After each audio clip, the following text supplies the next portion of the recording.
உங்களுக்கு தெரியுமா?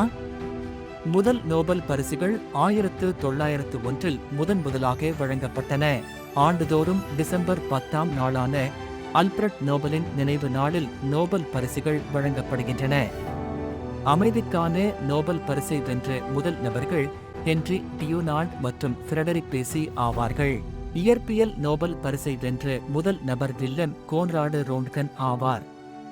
வேதியியல் நோபல் பரிசை வென்ற முதல் நபர் யாக்கோபசு ஹென்ரிக்கசு வான் தோஃப் ஆவார்.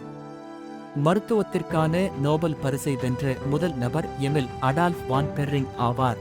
பொருளாதாரத்திற்கான நோபல் பரிசை முதலில் வென்றவர்கள் ஜான் டின்கர்கன் மற்றும் ராக்னர் ஃபிரிச். அல்பிரட் நோபல் அவர்களின் விருப்பத்தின் அடிப்படையில் அமைதிக்கான நோபல் பரிசை வழங்க நோர்வே நோபல் குழு அமைக்கப்பட்டது. 1939 உலகப் போரின் காரணமாக அமைதிக்கான நோபல் பரிசானது யாருக்கும் வழங்கப்படவில்லை. ஆண்டுதோறும் டிசம்பர் 10ஆம் நாள் அல்பிரட் நோபலின் நினைவு நாளில் நோபல் பரிசுகள் வழங்கப்படுகின்றன.